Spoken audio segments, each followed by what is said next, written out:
In the first half of 2024, Bitcoin hit an all-time high, followed by a few months of red with alts bleeding. But is it over for crypto? In my opinion, no. So in this video, we're going to go over what happened in the first half of 2024, some of the causes for the recent price action, what might pump the markets, and what can we look forward to in the coming months.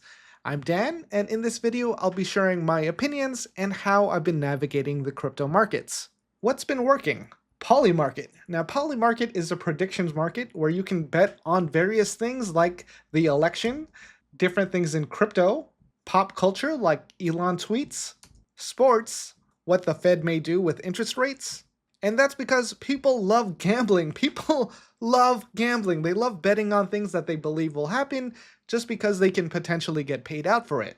Now, this is really interesting because Polymarket finally found its product market fit. It's gaining attention. People are using their platform. And in June, they did over $100 million in trading volume. And in the first 10 days of July, they've already done $57 million. So they're on track to beating that.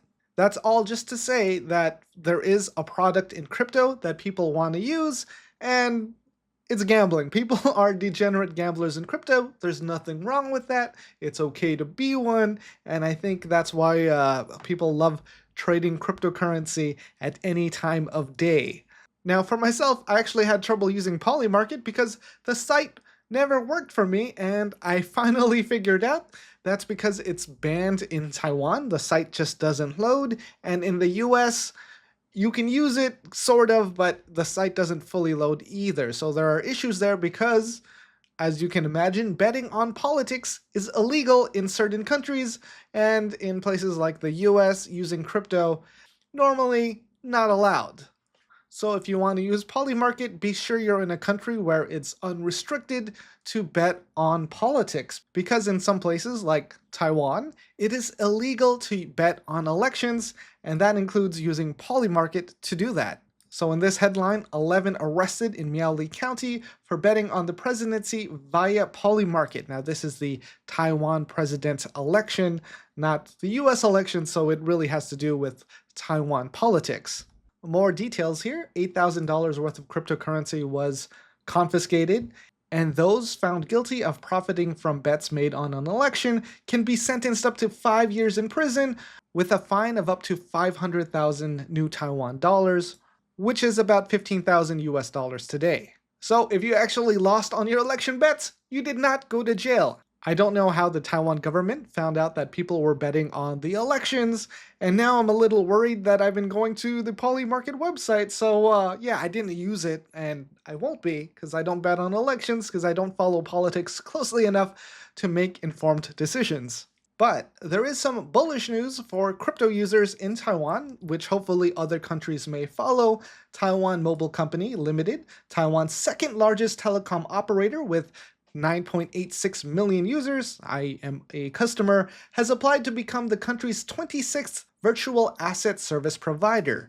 This move positions them to potentially launch their own cryptocurrency exchange, signaling a massive step forward in the integration of digital assets within mainstream services. So this isn't just someone launching a crypto exchange, this is a big phone company, something similar to Sprint, to Mint Mobile, and other services like that, saying, hey, we are going to provide digital asset services to our customers, and that could potentially be in the form of a cryptocurrency exchange.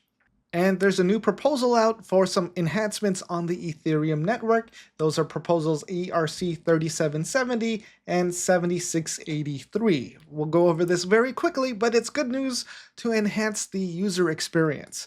So the problem with using crypto today is that there are too many networks, and if you send something to the wrong network, you've lost your funds. With this new proposal, it's going to allow blockchains to be included in your addresses. So if you want to send funds directly to Polygon, it's going to be in the address name, so you don't have to worry about selecting the right network, and you can clearly see which network are you sending your funds to.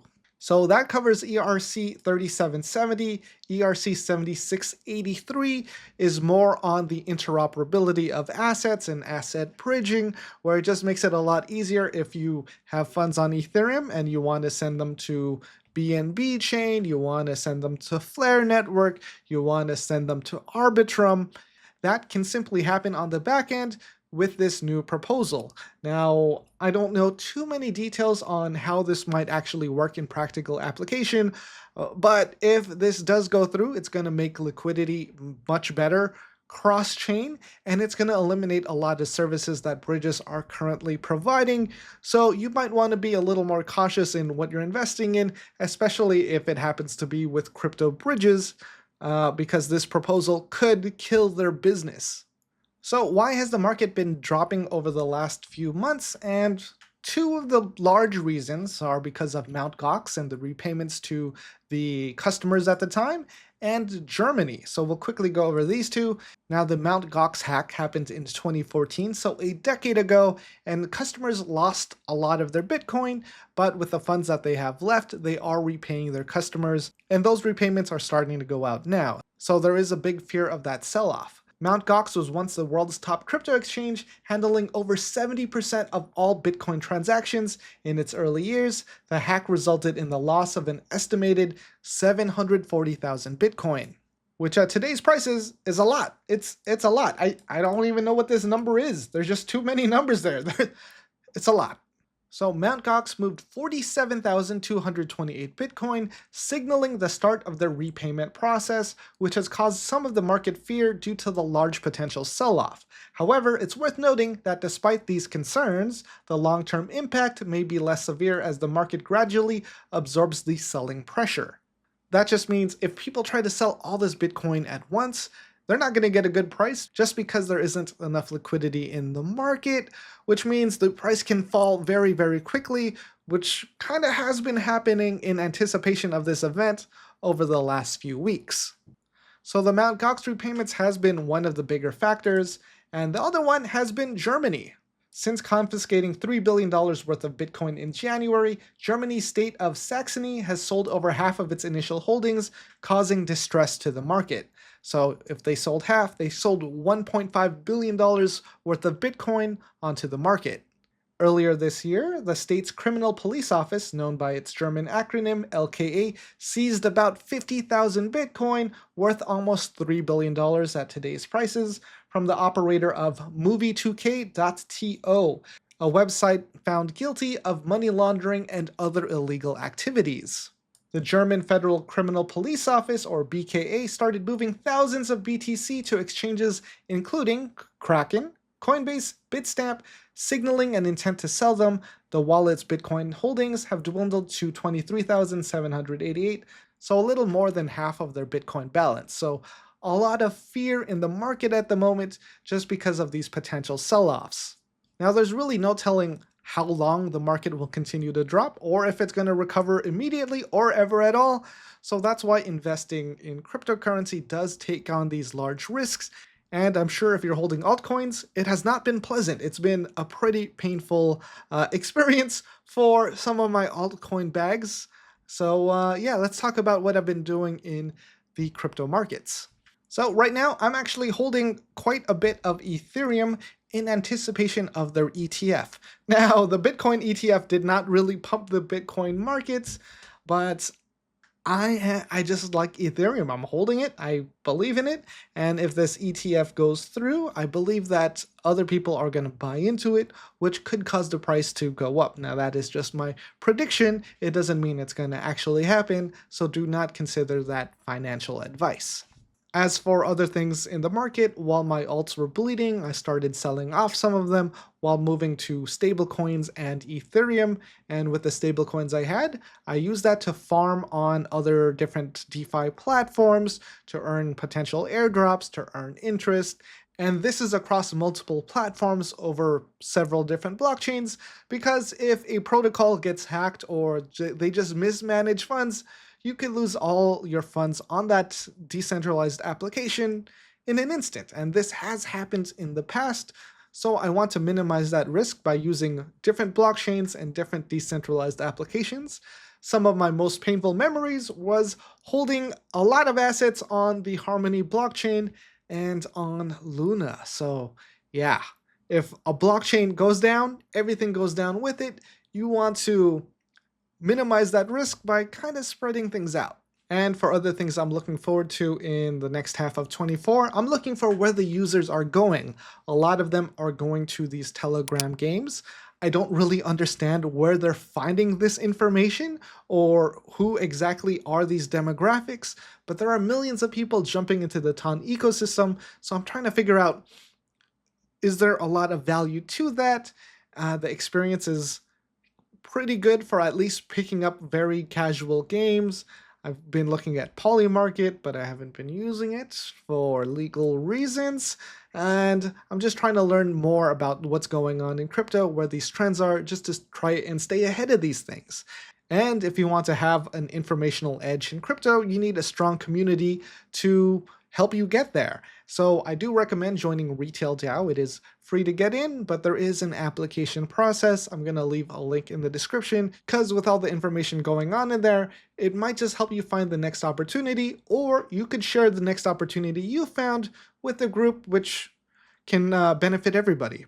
And I have another YouTube channel that I've been making content on, Full Vlog Dan, if you want to check that out and subscribe. Basically, I use miles and points to get places for cheap, and I explain that in some of the videos. It might be helpful if you are going to be traveling and have a lot of flexibility. What's going to make Bitcoin pump? Now again, I'm not a specialist on this, but everything really comes to the macro, the big picture, the global economy. So typically when you see Bitcoin pump, altcoins pump as well. If Bitcoin dumps, altcoins bleed like crazy. Everything just goes straight down. Now, when it comes to Bitcoin increasing in price, people need to not be afraid to hold Bitcoin. When there is a potential sell-off from Mt. Gox or the German government of billions of Bitcoin, it's very scary to hold, so people might want to sell to get ahead of that, and that makes a lot of sense. For Bitcoin to go up, we need more institutional adoption for more people to invest in it, and that's typically how it just gains more value. And there are some other factors coming up, like the US presidential election. They might be lowering interest rates to keep voters happy. And if people have money that is cheaper to borrow, they're going to speculate into other things and other investments, potentially Bitcoin, Ethereum, and altcoins. And these are just different talking points that I've heard from other crypto investors that I've heard at crypto events, and that kind of makes sense to me, so I'm on board with that. But again, this isn't financial advice. Just take in all this knowledge and try to do your own research so you can form your own opinions. Overall, I'm still pretty optimistic about what's happening in crypto. I really like what Polymarket is doing, even though it's not accessible to a lot of countries, where they're creating these prediction markets that people want to use because they want to bet in what they believe in, which is a nice service to have, but illegal in many, many places.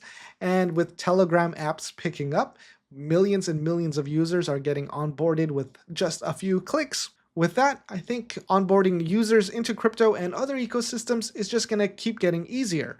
So what crypto needs right now are just apps that are easy to use, that are easy to get people in, and that's what's happening in the Telegram ecosystem. Hopefully we see more of that in other blockchains very soon. So yeah, this was just kind of news and other stuff just because like, oh, I should make some content, but I don't know what to make content on. And really the easiest thing to make content on are things that don't have risk, especially at a time of a lot of risk, which is why you've seen me making a lot of content regarding airdrops or games, something that doesn't really require much of an investment, where you can get exposure to things and get value for free.